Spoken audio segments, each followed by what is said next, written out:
आप सभी साथियों का स्वागत है। आज हम लोग सक्षमता परीक्षा 5 में रीजनिंग से पूछे जाने वाले बेहद ही महत्वपूर्ण प्रश्नों को कवर करने वाले हैं। चलिए आज का सेशन शुरू करते हैं। पहला क्वेश्चन अपना कह रहा है कि नीचे दिए गए श्रृंखला को पूरा कीजिए। ये अपना श्रृंखला दे रखा है ना। इसको हमको यहाँ पर वाट के चिन्ह पर कौन सा अंक आएगा, 17 आएगा या 18 आएगा या 19 आएगा या 20 आएगा। 6 उसके बाद 9 हो गया, फिर 12 हो गया, फिर 15 हो गया, यानी ये बढ़ते जा रहा है ना। ध्यान से अगर आप देखिएगा, 6 में अगर आप 3 जोड़िएगा तो हो जाएगा 9, 9 में फिर 3 जोड़ दीजिएगा तो हो जाएगा 12, 12 में फिर 3 जोड़ दीजिएगा तो हो जाएगा 15। इससे हमको ये पता चल गया कि इस पैटर्न में 3 3 हमेशा जोड़ा जा रहा है ना। तो 15 में फिर हम लोग 3 जोड़ देंगे तो 15 और 3 कितना हो जाएगा, 18 हो जाएगा। यानी प्रश्नवाचक चिन्ह के स्थान पर कौन सा अंक आएगा, 18 आएगा, जो कि आपको ऑप्शन नंबर बी में दिख रहा होगा। यही आपका सही उत्तर हो जाएगा। ठीक है, चलिए नेक्स्ट क्वेश्चन को अब हम लोग देखते हैं।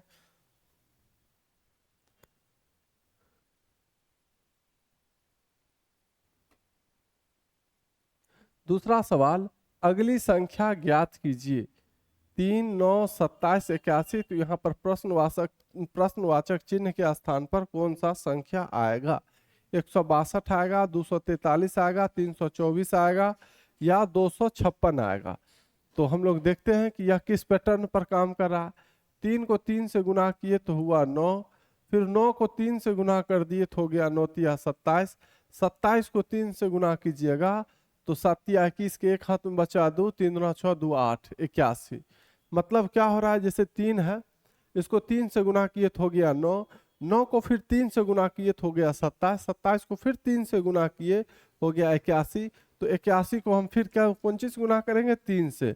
तो 81 को अगर हम 3 से गुना करते हैं तो 3 एकाई 3 और 3 आठे 24, यानी 243। यानी यहाँ पर जो प्रश्नवाचक चिन्ह है, यहाँ पर कौन सा अंक आएगा, 243 आएगा।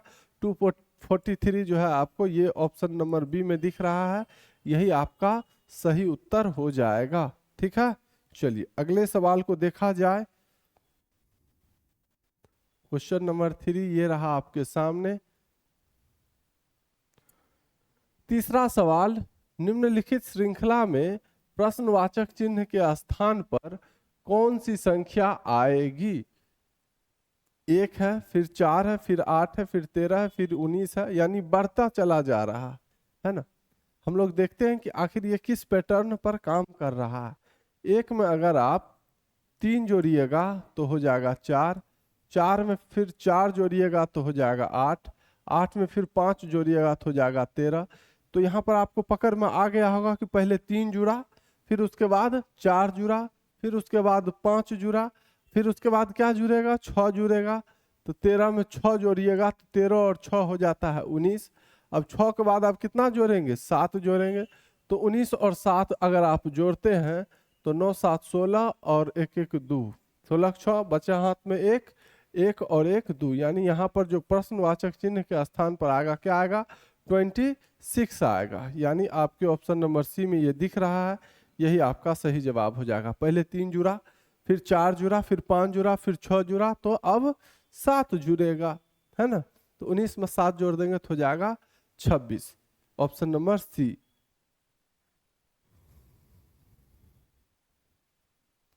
ये रहा आपके सामने चौथा सवाल। क्वेश्चन नंबर 4, दी गई संख्या श्रृंखला में अगली संख्या क्या होगी। 40 है, फिर 35 हो गया, फिर 30 हो गया, फिर 25 हो गया। अब यहाँ पर ध्यान से देखिएगा तो आपको दिखेगा कि जैसे जैसे आगे बढ़ रहे हैं संख्या घटता चला जा रहा है ना। तो 40 में से कितना घटा होगा, तो 35 हुआ होगा। तो आप कहेंगे 5 घटा होगा तो 35 हो गया। 35 में फिर 5 घटा तो 30 हो गया। 30 में फिर 5 घटा तो 25 हो गया। हमको यह पैटर्न जो है समझ में आ गया कि यह पैटर्न जो बना हुआ है 5 5 घटा कर बना हुआ है। तो 25 में से हम फिर क्या करेंगे, 5 घटा लेंगे। तो कितना होगा, 25 में से 5 घटाइएगा तो आएगा 20, है ना। यानी यहाँ पर प्रश्नवाचक चिन्ह के स्थान पर कौन सा संख्या आएगा, 20 आएगा। 20 आपको देख लीजिए ऑप्शन नंबर बी में दिख रहा है। यही आपका सही उत्तर हो जाएगा। ठीक है, चलिए अगले सवाल को अब हम लोग देखते हैं। क्वेश्चन नंबर 5 ये रहा आपके सामने। पांचवा सवाल क्या कह रहा है? कह रहा है कि उचित विकल्प चुनकर श्रृंखला पूर्ण कीजिए। ये जो हमारा श्रृंखला है, 2 के बाद 3 हो गया, फिर 6, फिर 7, फिर 14, तो यहाँ पर कौन सा अंक आएगा? 2 में अगर आप 1 जोड़ देते हैं तो हो जाता है 3, और 3 को 2 से गुना कीजिए तो हो जाएगा 6। ठीक है, पहले 1 जोड़े, फिर 2 से गुना किए। अब 6 में फिर आप 1 जोड़िएगा तो हो जाएगा 7, और 1 जोड़ने के बाद फिर अगला स्टेप में 2 से गुना करेंगे, 7 को 2 से गुना किए तो हो गया 14। फिर से देख लीजिए, 2 में जोड़ेंगे 1 तो हो गया 3, पहले 1 जोड़ लिए, 1 जोड़ने के बाद क्या किए, 3 में अब 1 जोड़ने के बाद 2 से गुना किए, 1 जोड़े 2 से गुना, फिर 1 जोड़े 2 से गुना, फिर 3 को 2 से गुना किए तो हो गया 6, 1 जोड़े 2 गुना किए, फिर 6 में 1 जोड़े तो हो गया 7, और 7 को फिर 2 से गुना किए तो हुआ 14। समझ में आ गया? तो 1 जोड़े, फिर 2 से अगला स्टेप में 2 से गुना किए, फिर 1 जोड़े, फिर अगला स्टेप में 2 से गुना किए। अब 2 से गुना होने के बाद फिर क्या होगा, 1 जोड़ेंगे, तो 14 में 1 जोड़ेंगे तो कितना हो जाएगा, 15। 15 कहाँ दिख रहा है? ये आपको यहाँ दिख रहा होगा ऑप्शन नंबर ए में, और यही आपका सही उत्तर हो जाएगा। यानी यहाँ पर जो प्रश्नवाचक चिन्ह है, यहाँ पर कौन सा अंक आएगा, तो 15 आएगा। मान लीजिए यहाँ पर 15 आ गया, अब फिर मान लीजिए यहाँ पर प्रश्नवाचक चिन्ह रहता तो क्या होता, 15 हो गया। अब अगला स्टेप में फिर क्या करते हम लोग, 2 से गुना करते, तो 15 दूना यहाँ पर क्या आता, 30 आ जाता। ठीक है, लेकिन ऐसा तो है नहीं, हमको सिर्फ एक ही यहाँ पर दे रखा है, यहाँ पर क्या होगा, तो 15 होगा। ठीक है, मुझे उम्मीद है कि आप लोग समझ गए होंगे। ठीक, और रीजनिंग को हल्के में एकदम साफ नहीं लेना है। रीजनिंग ऐसा सब्जेक्ट है जो आपको नंबर बढ़ाने में, एग्जाम में, आपके एग्जाम में नंबर बढ़ाने में बहुत योगदान करता है ना, मैथ और रीजनिंग। तो इसको तो जो है आप प्रैक्टिस खूब कीजिएगा इसका।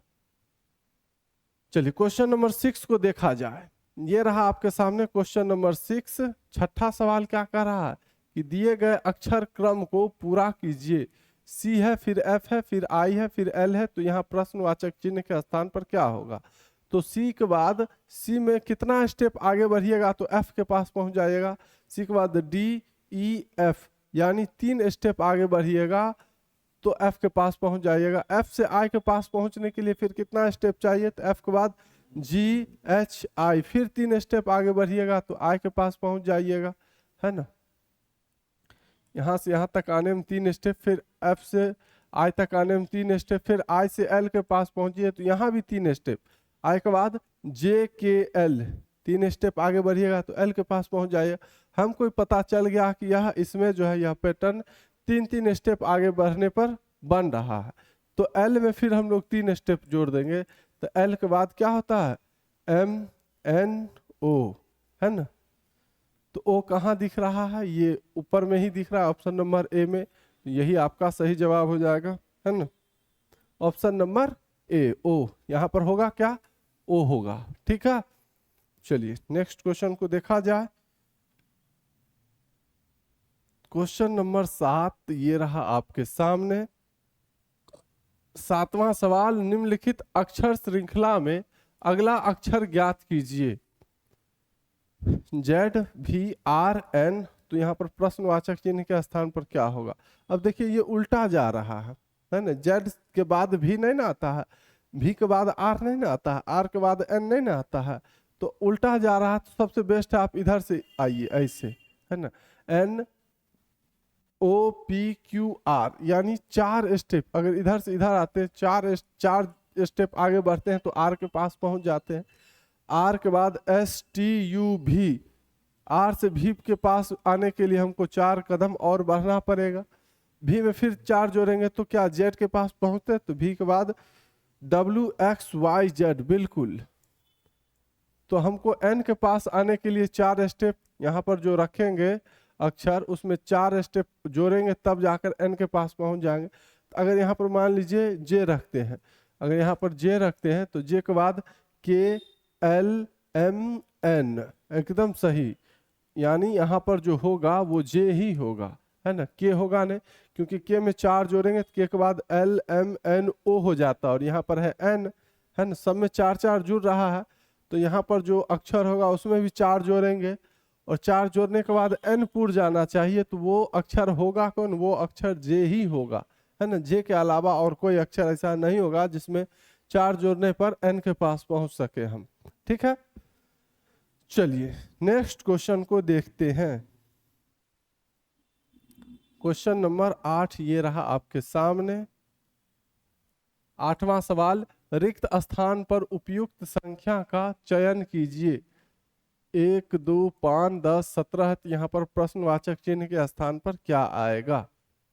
24 आएगा या 25 आएगा या 26 आएगा या 27 आएगा? ध्यान से देखिए, 1 में जोड़ेंगे 1 तो होगा 2, 2 में कितना जोड़ेंगे जो 5 होगा, तो आप कहेंगे 3 जोड़िएगा तो 5 होगा। ठीक है, पहले 1 जोड़े फिर 3 जोड़े।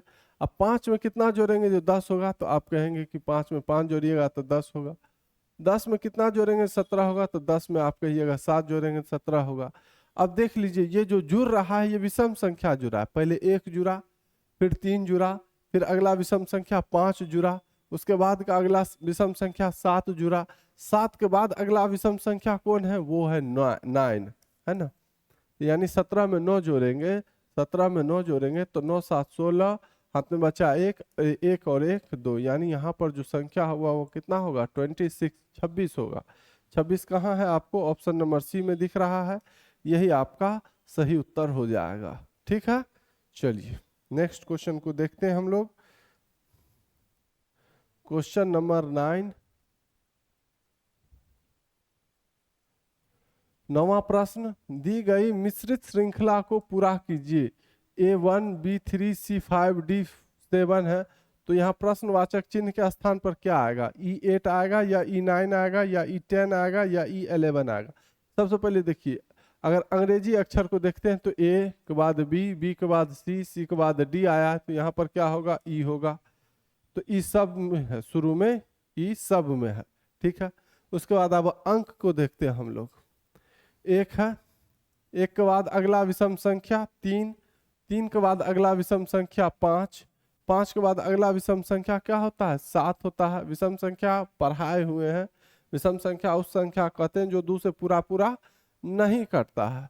ठीक है, 7 के बाद अगला विषम संख्या क्या होगा, 9 होगा, यानी E9। यहाँ पर प्रश्नवाचक चिन्ह के स्थान पर क्या होगा, E9 होगा। क्या होगा, E9, यानी ऑप्शन नंबर बी। जिन साथियों को ऑप्शन नंबर बी आया होगा उनका जवाब बिल्कुल शानदार होगा। ठीक है, चलिए अगले सवाल को देखते हैं हम लोग। क्वेश्चन नंबर 10 ये रहा आपके सामने। 10वां सवाल आपका क्या कह रहा है, कह रहा है कि सही विकल्प का चयन कर श्रृंखला पूर्ण कीजिए। 5 7 6 8 7, फिर यहाँ पर प्रश्नवाचक चिन्ह है, यहाँ पर कौन सा अंक आएगा, 8 आएगा, 9 आएगा, 10 आएगा या 11 आएगा? तो देखते हैं ये किस पैटर्न पर काम किया है। 5 में अगर हम 2 जोड़ देते हैं तो हो जाता है 7, 7 में फिर 1 घटा देते तो हो जाता है 6। पहले 2 जोड़े फिर 1 घटा दिए, चलिए ठीक है। फिर 6 में 2 जोड़े तो हो गया 8, फिर 8 में 1 घटा दिए तो हो गया 7। यानी हमको पैटर्न समझ में आ गया कि यह पैटर्न क्या है कि एक बार 2 जोड़ा जाता है, फिर 1 घटा लिया जाता है, फिर एक बार 2 जोड़ा जाता है, फिर 1 घटा लिया जाता है। 1 घटाने के बाद फिर 2 क्या करेंगे, जोड़ेंगे, यानी 7 में फिर हम जोड़ेंगे 2 तो हो जाएगा यहाँ पर कौन चीज, 9 हो जाएगा, है ना। 5 में 2 जोड़े तो हो गया 7, 7 में 1 घटा दिए तो हो गया 6, 6 में फिर 2 जोड़े तो हो गया 8, 8 में 1 घटा लिए तो हो गया 7। अब 1 घटा लिए तो अब फिर 2 जोड़ना पड़ेगा, 7 में फिर 2 जोड़ेंगे तो हो जाएगा 9, यानी ऑप्शन नंबर बी। यहाँ पर प्रश्नवाचक चिन्ह के स्थान पर क्या होगा, 9 होगा, है ना। ऑप्शन नंबर बी आपका सही जवाब हो जाएगा।